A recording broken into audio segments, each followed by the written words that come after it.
கிறிஸ்தவ வாழ்க்கையில் வழிபாடு முக்கியமானதொன்றாகும். பொதுவாக வழிபாட்டிற்காக அநேக நேரங்களை நாங்கள் செலவு செய்கிறோம். தனிநபர் வழிபாடு, குழு வழிபாடு, வார்த்தை மூலமான வழிபாடு, சைகை மூலமான வழிபாடு போன்ற பல்வேறுபட்ட தன்மைகளை வழிபாட்டிலே நாங்கள் பயன்படுத்தி வருகிறோம். எனவே ஒரு கிறிஸ்தவ வழிபாடு எவ்வாறு அமைய வேண்டும் என்பதை குறித்து ஒரு சில குறிப்புகளை உங்களோடு பகிர்ந்து கொள்ள விரும்புகிறேன். வழிபாடு என்பது இறைவனுக்குரிய மதிப்பை மனிதன் தனது வாழ்விலே அவருக்கு கொடுப்பதே வழிபாடு என அழைக்கப்படுகின்றது. கடவுளுக்குரிய மதிப்பை வார்த்தை வடிவிலோ செயல்கள் வடிவிலோ ஒரு மனிதனோ ஒரு சமூகமோ இறைவனுக்கு கொடுக்க முற்படும் போது அது வழிபாடு என அர்த்தம் பெறலாம். குறிப்பாக விடுதலை பயண புஸ்தகத்தை யாத்திராகமத்தை படித்து பார்த்தால் அங்கே மோசே பார்வோனிடத்திலே சென்று கடவுளுக்கு வழிபாடு செய்வதற்காக இஸ்ரவேல் மக்களை அடிமைத்தனத்தில் இருந்து வனாந்தரத்துக்கு செல்ல அனுமதியை வேண்டி நிற்கின்றார். எனவே வழிபாடு ஒரு அடிமைத்தன சூழலில் ஆற்றப்பட முடியாது. அது சுதந்திரத்துடன் இறைவனுக்குரிய மதிப்பை செலுத்த எம்மை அழைக்குமோர் இடம் என்பதை மறந்துவிட முடியாது. எனவேதான் திருப்பாடல் 137 ஆண்டவன் தேசத்தை அந்நியனின் மன்னிக்கவும் ஆண்டவன் பாடலை அந்நியன் தேசத்தில் பாடுவது எப்படி என இஸ்ரவேல் மக்கள் பாபிலோனிய தேசத்திலே அடிமைகளாக இருக்கும் போது கேள்வி எழுப்புகின்றனர். பாபிலோனியாவிலே அடிமைகளாக வாழும் ஜூதர்கள் கிறிஸ்துவுக்கு முன் 6ஆம் நூற்றாண்டிலே பாபிலோனிய மக்களை பார்த்தும் தம் இனங்களை பார்த்தும் சொல்லுகிறார்கள், எருசலேமின் ஆலய அழிவின் பின்னர், சடங்காச்சார அழிவுகள் எல்லாவற்றிலும் பின்னர் ஆண்டவனின் தேசத்திலே அந்நியனின் பாடலை ஆண்டவன் தேசத்திலே பாட முடியுமா?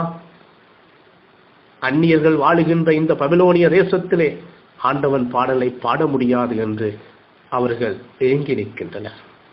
எனவே வழிபாடு ஒரு சுதந்திர சூழலில் இடம்பெற வேண்டும் என்பதை இது காண்பிக்கின்றது.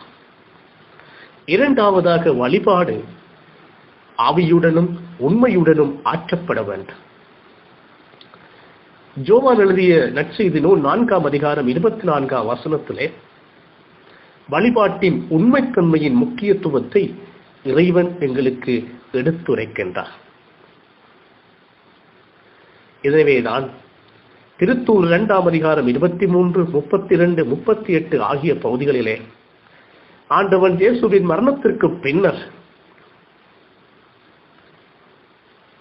உயிர்த்தெழுதலுக்கு பின்னர் பெந்தைக்கோஸ்தே பெருநாளில் அன்று பேருது எழுந்து நின்று இஸ்ரவேல் மக்களை நோக்கி, மக்களே, நீங்கள் திருச்சட்டம் அறியாத ரோமர்கள் கையில் நசரனாகிய இயேசுவை கொடுத்து கொலை செய்தீர்கள்.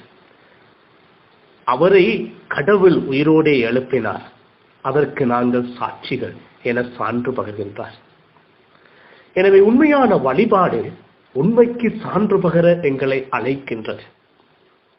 தூய ஆவியினால் நிரப்ப பெற்ற பரிசுத்த பேதுரு எழுந்து நின்று இறைவனுக்கு உண்மையுடன் வழிபாடை செய்கின்றார்.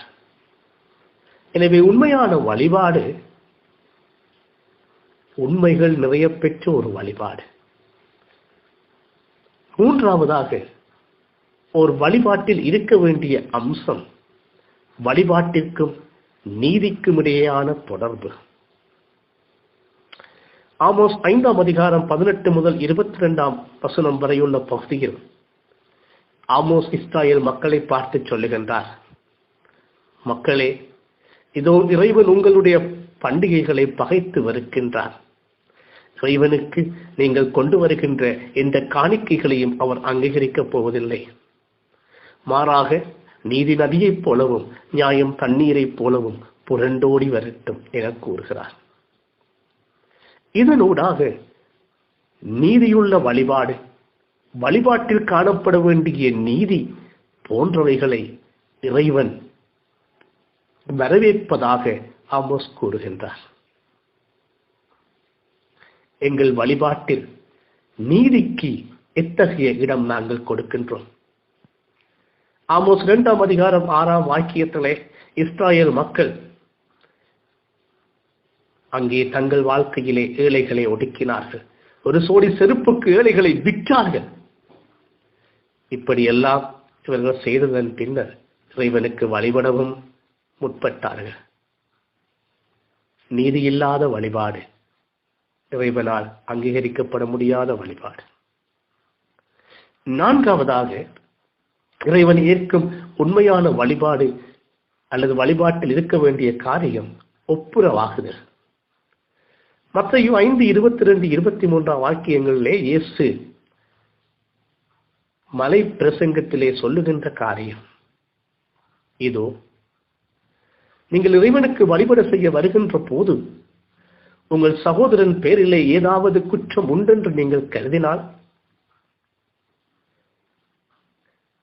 இறைவனுக்கு செலுத்த வேண்டிய காணிக்கையை அந்த இடத்திலே வைத்துவிட்டு முதலிலே சென்று உங்கள் சகோதரருடன் ஒப்புரவாகிய பின்னர் வழிபாடை நடத்த வாருங்கள் என்று கூறுகிறார்.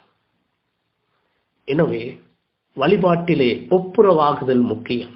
ஒப்புரவா அற்ற வழிபாட்டை இறைவன் அங்கீகரிக்கப் போவதில்லை. அடுத்ததாக ஒரு வழிபாடு எல்லோரையும் உள்வாங்கும் தன்மை உள்ளதாக இருக்க வேண்டும். ரோமருக்கு எழுதிய நிருபம் 12 அதிகாரம் 1 வசனத்திலே பரிசுத்த பவுல் அப்போஸ்தலன் இதோ இறைவனுக்கு உங்களை புத்தியுள்ள பலியாக ஒப்படையுங்கள் என்று கூறுகிறார். வழிபாட்டில் விலக்கப்பட்டிருப்பவர்கள் யார்? ஒதுக்கப்பட்டிருப்பவர்கள் யார்?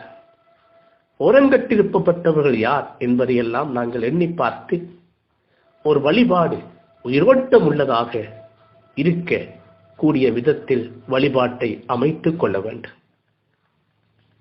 எனவே அர்த்தமுள்ள வழிபாடு சுதந்திர உணர்வுடனும் உண்மையுடனும் நீதியுடனும் ஒப்புரவாகுதலுடனும் எல்லோரையும் உள்வாங்கும் தன்மை உள்ளதாகவும் அமையும். அத்தகைய வழிபாடே ஆண்டவனுக்கு ஏற்ற தூப வழிபாடாகும். அதை சரியான முறையில் நிறைவேற்ற இறைவனிடம் இறைஞ்சுவோம்.